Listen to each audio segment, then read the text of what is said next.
السلام عليكم، ازيكم يا احلى متابعين في الدنيا. صلوا كده على النبي عليه الصلاه والسلام. واحنا بقى جينا على المطبخ بقى. جينا قالت ايه يلا يا ماما نروقه. فجت بقى جينا تغسل المواعين قدامك اهي. طبعا ايه الشقه المطبخ بقى زي ما انتوا شايفينه كده، لان ده بيت سكان. فانا داخله بيه بقى ايه، وكانت بقى اللي كانت ساكنه فيه بقى ما كانتش نظيفه. فانا حاولت انضفه كتير، هو ما نضفش اكتر من كده. فمعاكم بقى ايه، جينا بقى دلوقتي هتغسل لكم المواعين. فانا بقى اللي انا بحب بقى اعلم البنت من صغرها، اللي هي بقى تغسل وتنظف عشان لما تكبر تشيل مسؤوليه. الازايز دي ازايز بلاستيك، يعني ما تروح مثلا بيشتروا مثلا ميه ولا حاجه بيعملوا فيها كاكولا بنعمله فيها. فما هي جنى بقى بتملأ هويتي الحنفيه شويه جنى. يلا بقى اغسلهم بقى المواعين كده، واوريهم بقى نظافتك كده، واوريهم غسيلك. بصوا بقى يا حبايبي، انا كنت الاول بقى شغاله في المطبخ ده، كان عندي طباخه. بس بقى هي حصلت حادثه معايا فيه. فيعني ايه بلاش بقى احكي لكم عليها، عشان ايه إن ما هي حصلت مع جنى. المطبخ بقى ده كان ولع بينا، الخرطوم فلت من الطباخه وجنى يعني. بس احنا الحمد لله يعني ده احنا طلعنا سلام منه. المطبخ ده كان هيولع بينا ونجوم بقى الجيران ساعدونا بقى وطفوا بقى مع ابو جنى وعملوا بقى. والبوتاجاز ده على فكره مش جديد، بس البوتاجاز ده مستعمل، ده انا ضغط عقبال ما جبته. بس الحمد لله يعني ان ربنا بيديهولنا ايه كله كويس، نحمد ربنا على اللي ربنا عطاهولنا. طبعا زي ما انتم شايفين بقى هنا جنى بقى بتملى قدامك اهي، وبتغسل بقى جنى بقى البنت ايه، جنى بقى شطوره. بتغسل بقى المواعين وبتنضف مع ماما وبتعمل كل حاجه. الواحد بقى يا حبايبي بيستمنى كده اللي يبقى ايه، الواحد عنده بوتاجاز يعني مطبخ واسع كده برخامه كده ويعرف يتحرك فيه. اما طبعا شايفين المطبخ ضيق ازاي، مش عارفه بقى انا احط الحله فين ولا اعمل فين. حتى جنى بتبقى عاوزه تقف معايا، فانا بخاف عليها.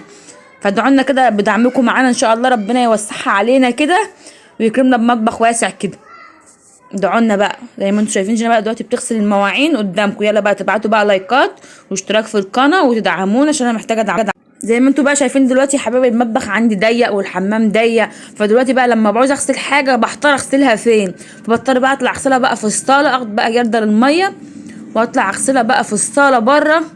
وبحتار بقى في لم الميه بقى، بلم بقى الميه شمال. تخيلوا بقى كده لما اغسل بقى سجاده في الصاله بقى ومفيش بقى صرف فيه.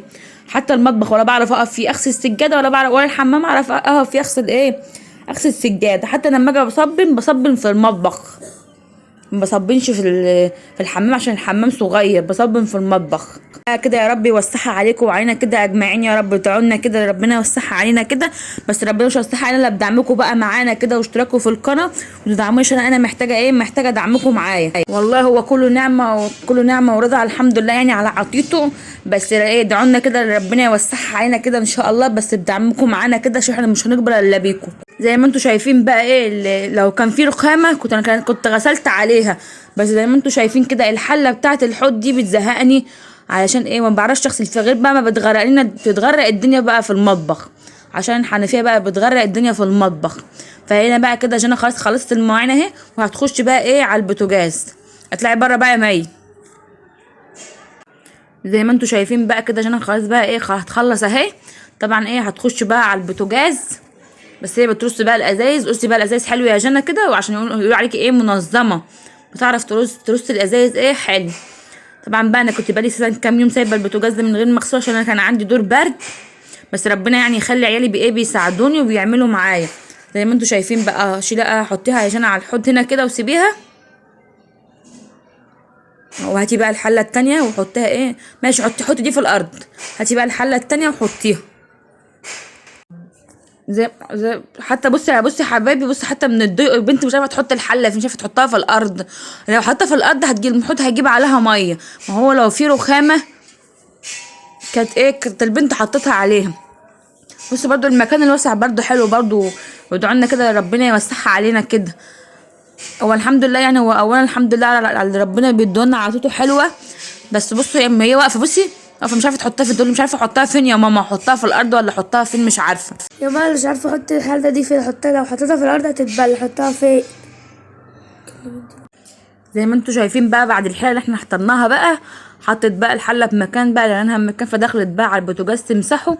بعد ما كنت بقى سايباه بقى، لما كنت تعبانه كنت سايباه بقى ما كنتش بمسحه. هو اصلا هو يعني ما فيهوش حاجه، هو نضيف، بس هي بس بنسخن العيش نفطر الصبح بس. بقى تمسحوا بقى، يعني شوفوا بقى تمسحها وشوفوا تنظيفها. قالوا لي بقى تنظيف البت جنى حلو كده ولا لا. احط بقى الحاجه مطرحها يا جنى كده على البوتاجاز مطرحها. شاطره يا جنى. ايوه يا جنى شاطره. حطهم كده. صلي بقى على النبي كده يا حبايبي عليه الصلاه والسلام. عايزه اسمع. صلي بينا كده على النبي. بصوا جنى نظفت البوتاجاز الزين اهو، مسحته بقى كده ونضفته الزين. يلا بقى عايزه بقى اشتراك ولايك لجنى وما ننسوش بقى ده معاه. هي طبعا مش هنعمل بقى ايه الارضيه بتاعه المطبخ علشان انا هصبن. فقلت لها بقى سيب الارضيه دلوقتي. فهي بقى شالت الحله حاطه مطرحها اهي. وكده بقى هي كده بقى خلاص خلصنا. هنا بقى يا حبيبتي كده خلصت المطبخ. ما تنسوش بقى دعمكم واشتراكاتكم معايا. كل بنت شطوره لازم تقوم تساعد ماما، عشان ماما طبعا بتساعدنا برضه وبتتعب عشان خاطرنا. متنسوش بقى متنسوش بقى دعمكم واشتراككم معايا. ولو عجبكم بروتين قوليلي عشان خاطر اطلع معاكم في بروتين تاني. باي. اشوف بقى وشكوا على خير. يلا بقى باي. اشوف بقى وشكوا على خير يا حبايبي. يلا بقى باي.